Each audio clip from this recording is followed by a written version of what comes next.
char cloth, also called char paper. It's a material with like a low ignition temperature, and it's used as tinder when you're lighting your fire. It's the main component in a tinder box.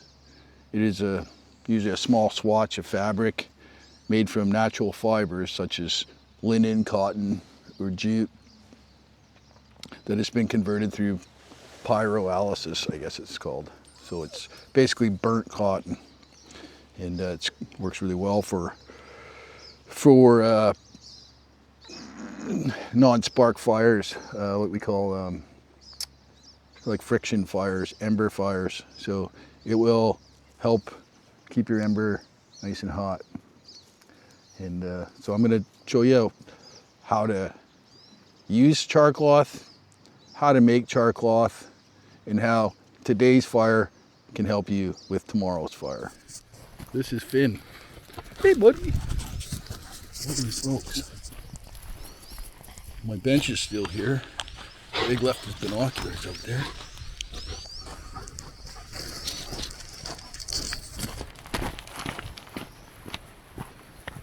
Can you believe this?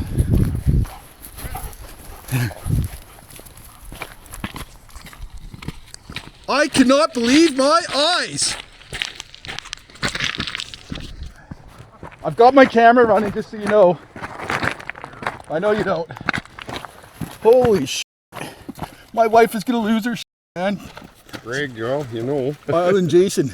Okay. Holy smokes, man. I'm a big fan. Okay, cool. Huge fan. I can't believe I pulled in. I'm like, is that Finn? Oh my God. There's the Finn. Oh, bit of a tragedy. I was going to go down and build a shelter. Yeah.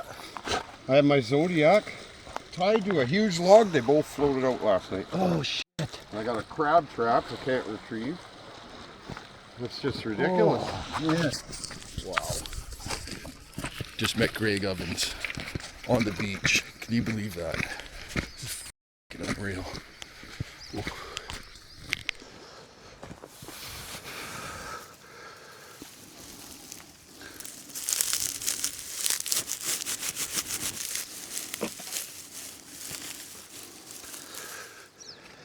Let's try one of these little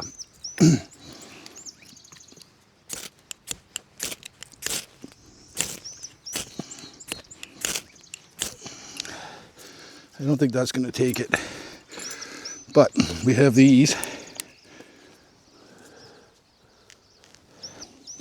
They might be.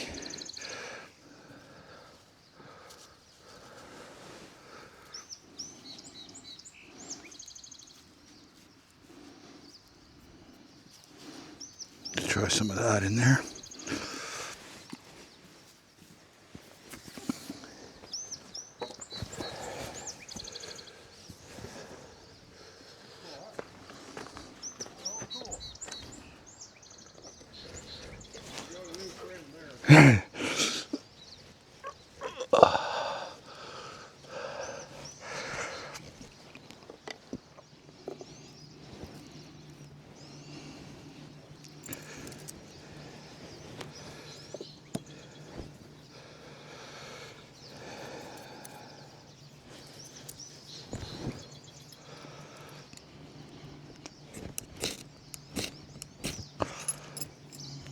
The instant ember.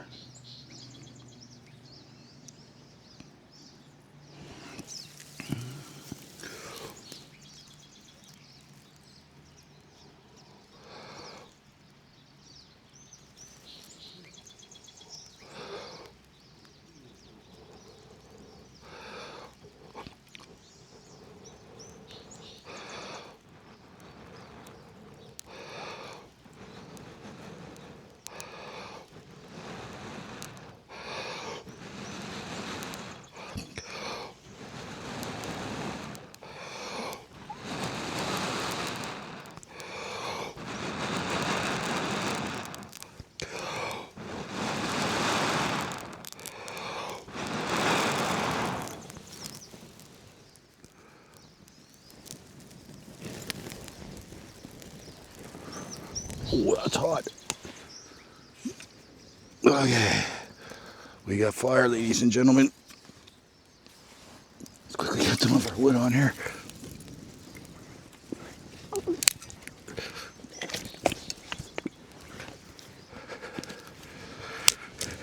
This is shitty wood, but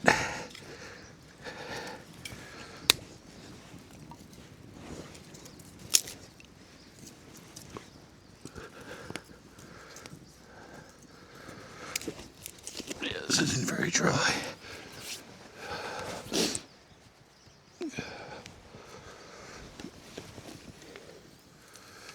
Well, I got a campfire going. Come here, Finn. Greg's dog's here. I'm going to create some char cloth. So char cloth is simply, as I said earlier, cotton cloth that's been burnt. And in order to do that, what I have here is this little metal tin. It's got a small little hole cut in the top of it. And basically what you got to do is put your cotton material or linen or whatever you happen to be using inside here, throw it in the fire, and wait for it to stop smoking. So I'm going to do that. I got some blue jean that I'm going to cut up and get it into my fire, which you can see here is burning away, getting going. It's really wet wood down here, so hopefully we can make this work. All right, so here's some more of another char cloth tin I have. I am going to empty out this one here and just stick it in here because there's no sense in wasting it. And you might notice that I have a Ranger band, and that's basically a piece of inner tube that I've cut into strips. And what it does, two functions. It covers the hole so water hopefully can't get in there as easily. Also keeps the lid closed. Okay, let's so here I have a piece of just old blue jeans. So I'm just going to cut them into, I'm going to take the seam out first.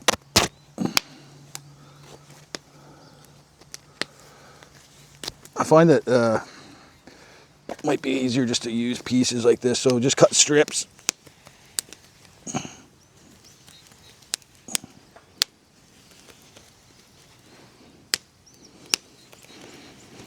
That'll probably be enough.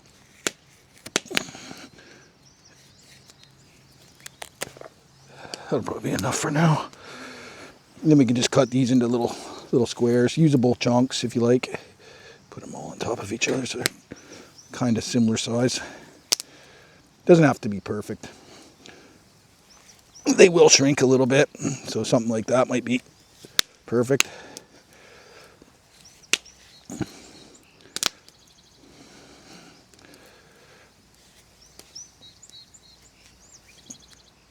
Just like that.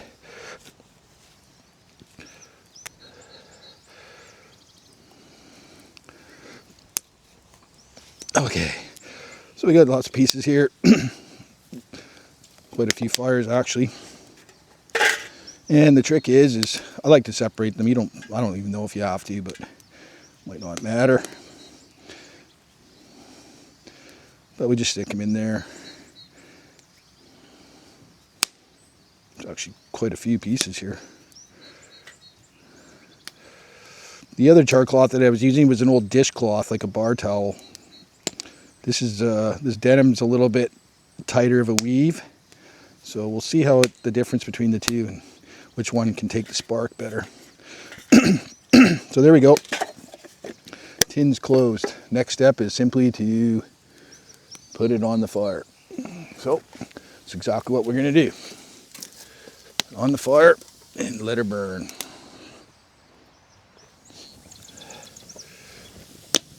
Right away you can see there's actual fire coming out of there. That's okay. It's coming right out of that little hole there. You see the smoke. Put the stick there. That's the cloth carbonizing.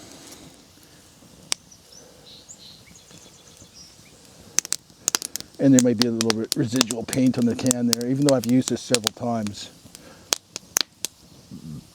One thing you do want to have though is a set of tongs to grab it with, because it's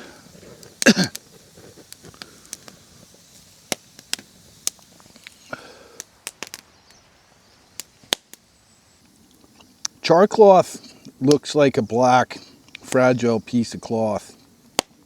It's usually made from swatches of organic fabrics. But similar tinder can be made in the same way using cotton balls or tampons, dried moss, leaves, or fungus, or even raw unspun flax. This is packed into a small, almost airtight rectangular tin, then heated slowly and steadily over coals for a long period of time, allowing it to undergo thermal decomposition, also known as pyrolysis. This material that remains after the process is complete ignites very easily, making it the preferred tinder when lighting a fire using a flint and steel. Pyrolysis is defined as a thermochemical decomposition of organic material at elevated temperatures in the absence of oxygen. Basically, pyrolysis is turning organic matter into charcoal, a low weight, high energy content, very easily ignited matter. Fresh charcoal can even auto-ignite, even though its auto-ignition temperatures is not that low. For instance, paper. This is because even if a small point ignites, it will generate more energy than lost, igniting the cloth around. So energy and temperature will build up until it turns red hot ember. The cloth usually does not produce enough gas for it to produce flames, but if close enough to something that can, a full fire will finally occur. The material, when properly prepared, will ignite with the slightest spark and provides a slow burning hot ember to build the fire around, making it very popular with campers, especially in harsh weather conditions when lighting a fire is more difficult. Applying the same principle that has been used throughout history by indigenous people, charcloth can start a fire with only the help of flint and steel. It is then placed in a tinder bundle and blown into flames. It is easily made on a small scale, making it accessible and popular in the domestic sphere and while cooking on campfires. When struck against steel, a flint edge produces sparks. The hard flint edge shaves off a particle of the steel that exposes iron, which reacts with the oxygen from the atmosphere and can ignite the proper tinder. With this flint and steel technique, the charcloth will ignite and an ember will flash through it, allowing for a flame to be built around the ember. Although the charcloth is slow burning, the spark will need to be fostered using small kindling materials such as dried leaves, small twigs, or even a tinder bundle. Let's pull this out. The fire's getting pretty much done, so let's pull this out and have a look.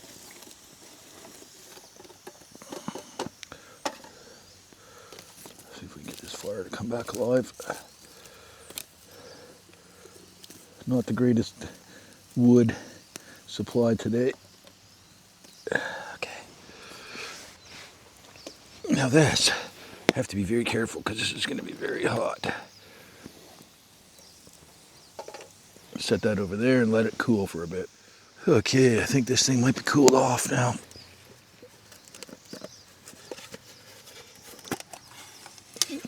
So there's my charcloth. And as you can see, it's very delicate. You see it's very, very delicate. But it will take a spark very easily. I'll show you that right now. Oh, let's take a piece of this and I'll just leave it on the lid here and see how she takes a spark. I don't know if you can see how fast that's. Look at that. It's complete ember already. So that's hot. Quite easy. You could. Ooh, that's hot. Well, look, it's burning inside my tote here. Just like that. Set this whole thing on fire. Just one errant. Yeah. That's gonna. It's gonna burn now. My charcloth that I just made. So that's one thing you gotta watch out is you don't burn your. Smother that out. Huh. Cool. I think that's a success. You know what I say, stay dirty, stay dusty, and stay in the bush. Jason. Greg Ovens here. Stay dirty, stay dusty, and stay in the bush. Right on.